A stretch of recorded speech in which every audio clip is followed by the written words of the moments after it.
Hello guys, हामी Hello चाहिँ guys. अहिले राति राति चाहिँ हिँडिरहेका छौँ हैन। केटी पट्याउनु टक्क केटीले मेसेन्जरमा पठायो अब गरेको छ बोलाको बोला छ दिउँसो भेट्न लाग्यो सुत्यो, अहिले भर्खरै उठेर स्कुल लागेको। स्कुलमा गएर रुटिन सार्नु पर्ने। स्कुल हुनेमा केटीले बोलाएन माथि जान अब स्कुल गएर रुटिन झारेर इक्जामको तयारी गर्नुपर्ने छ। अब के भन्ने यार, केही नि भन्न आउँदैन मलाई चाहिँ खासै केही नि भन्न आउँदैन हैन।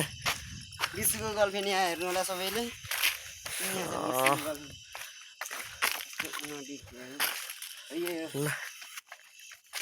ल गाइज हैन, विशुको गर्लफ्रेन्ड साइटहरु च्याट्ट तर के देखिँदैन चाहिँ म छाङ्गे नछाङ्गे ठेट च्याट्ट लाएर हो जानी हो स्कुल। यहाँ छ विशुको गर्लफ्रेन्ड ट्याक्क है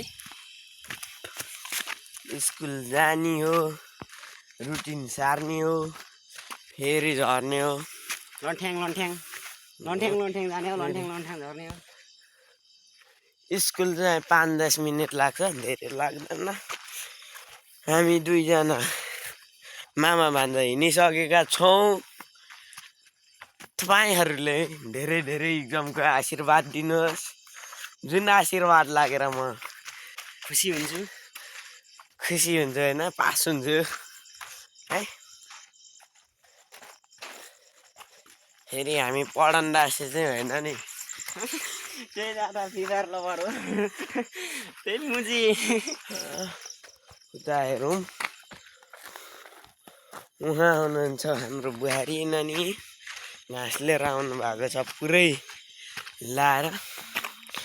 क्या त लाएर अब स्कुल पुग्नेछौँ। अब 7-8 मिनटमा स्कुल पुग्नेछौँ।